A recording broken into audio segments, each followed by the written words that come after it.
Hi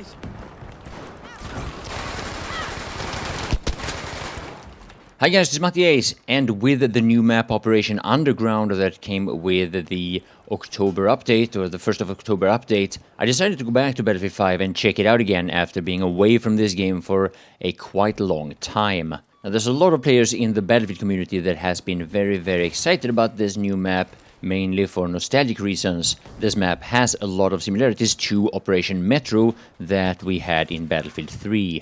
Now, personally, I see this map being very popular among people that not only liked Operation Metro, but also, of course, like the new features of Battlefield 5, such as attrition and some of the things that I was reminded of going back to this game, the animations that you are forced into when you do revives. Now, for the most part, I was playing Medic and Assault. Here you see me using my old favorite MP28. And at first I thought the only reason I was doing bad was because I'm not used to the game, of course, and the fact that I had a really low frame rate. But apparently this weapon has also been nerfed, and later on I switched to the Sawme when I stayed on the Medic class, that is. I also tried to benefit as much as I could from the smoke launcher that the Medic class has. And at first, obviously, to hide myself while reviving someone, but there is a lot of people using smoke for the sake of pushing, and that makes perfect sense, of course. Here's an example of a bit of a failure when I realized I hadn't reloaded my grenade launcher and somebody else got to that revive. Now, from what I can remember from Operations Metro, if we do that comparison, is that this map is bigger. The tunnel system in itself provides a larger area of underground tunnels, a little bit. There's also a bit of, there's some areas where you need to swim.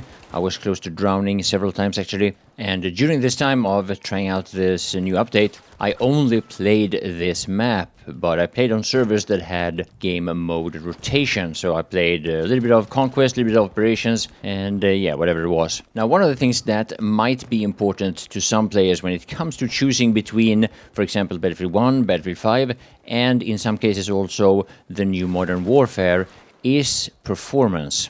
Now, the fact that Battlefield 1 is a lot more demanding than Battlefield 1, that might go without saying.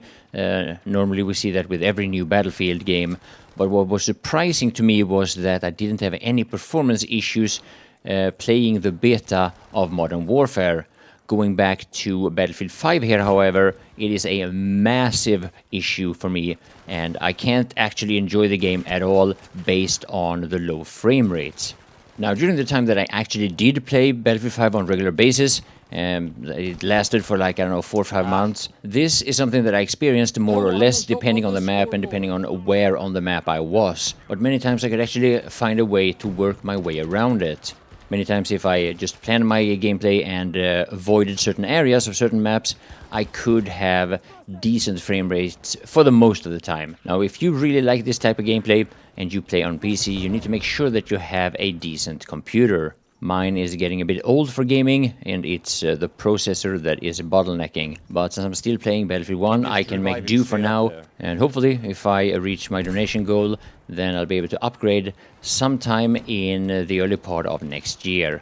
Now, Battlefield has lately become plagued with cheaters, and apparently this is the case even with Battlefield 5. As you can see here, Vlad C93 with the clan tag Row is using an aimbot and damage modifier. It's just headshotting everyone with the Sawme. That guy is cheating, I think. He just killed everyone there. Funny how it is with the cheaters is that no matter how obvious it is, there's always a few guys in the in the comment section that will defend them and try to come up with arguments making the case that they are not cheating at all. Happens every time. Now, whether or not DICE and EA will be able to handle this in the future, I don't know. But I have to say, they do know how to make a cool looking map. I wouldn't mind seeing something similar for Battlefield 1, where I could play without dropping down to below 50 frames per second on regular basis.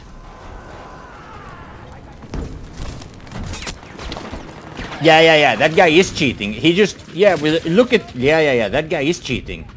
Look at all the skills. Vlad 93 is, look at the number, look at the skills. Do some exploration. Okay, I can go and just to watch like what the map looks like. I can watch this like kind of empty area. That's actually a good suggestion. So looking here to the east, no one here. I'll probably run into a flanking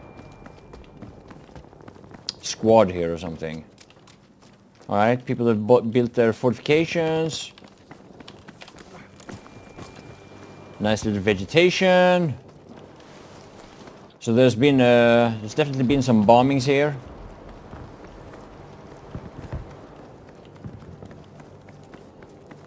And well, it's quite a nice looking detailed map. That's definitely. I wanna get into the gameplay also, of course, so I don't spend too much time exploring empty areas, but you know, to see some part of it is quite nice. It's quite a lot to learn about this though. People are shooting like maniacs. Like me, because I'm kind of like a maniac. This is a well hidden or well protected little area for the ammo. Another one. Oh, okay, so these little hideouts, or not hideouts, but little sections where you can take cover. Alright, and now we're here. Now we took the underground. You could probably walk on top here also. But yeah, that's kind of a part of what the map looks like. Can I take a flanking route here?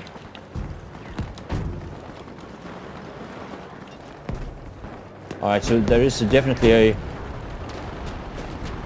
Oh, okay, then eventually it comes to the meat grinder here, regardless, alright.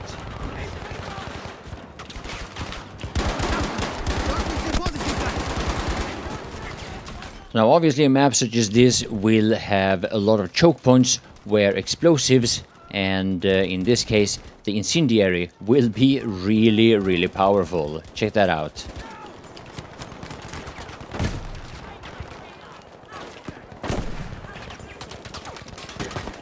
Holy shit!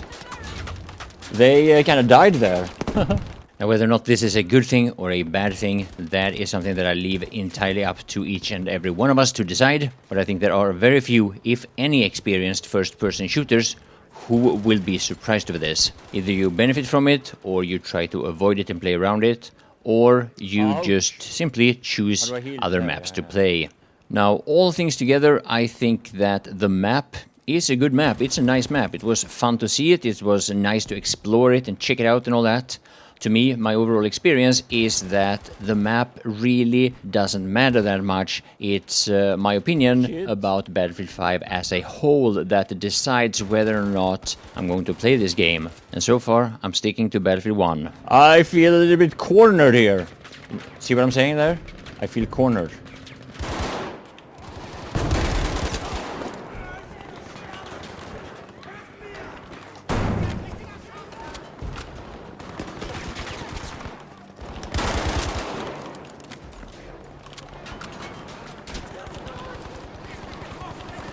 Where are we going? Oh, A. Okay, A. This is bad. This is bad. Well, I got you.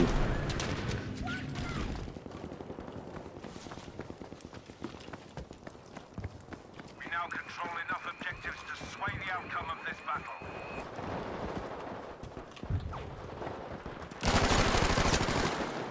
Nice building, though. Look at this hall. Looks cool.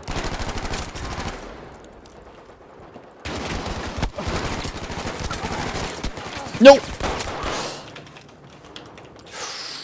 Ammo. Ammo. I have to loot the enemies.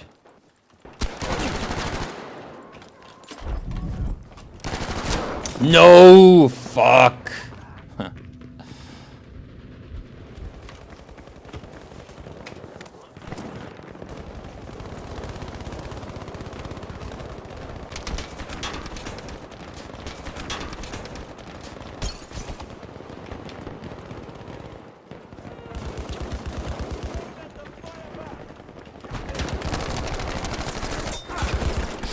And I'm being blocked.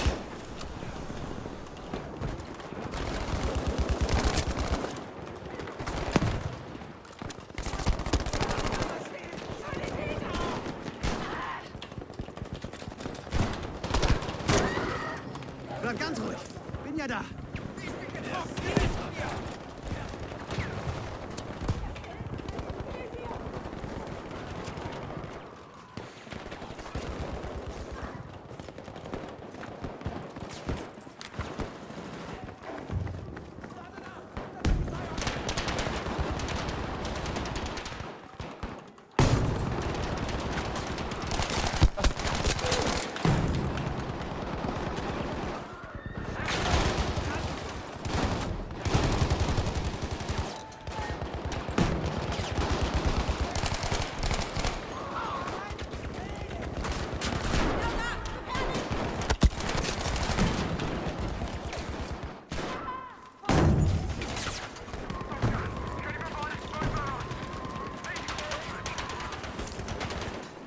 I'm here for you.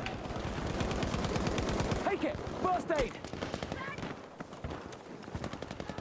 I'm so crap at shooting because of the frames that I might as well just focus all my Look out. time on reviving people. And revive people that are better than me. They can do the shooting.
Sprengladungen sind scharf.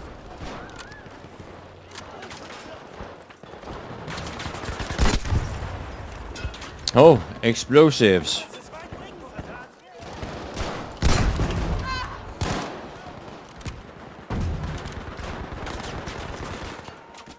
Attention! We are losing objective data.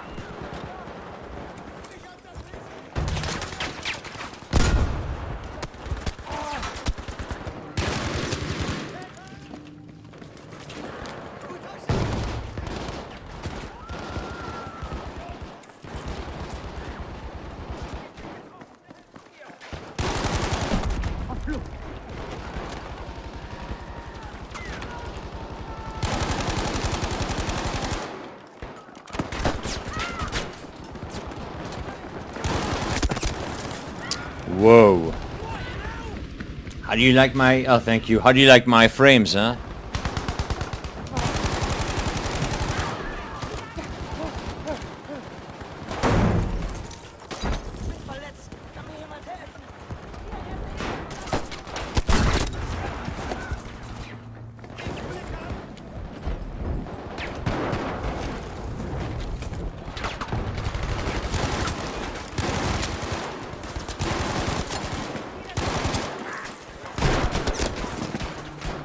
No.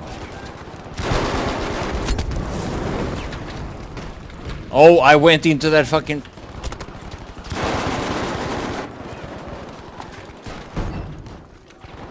Those stupid mines.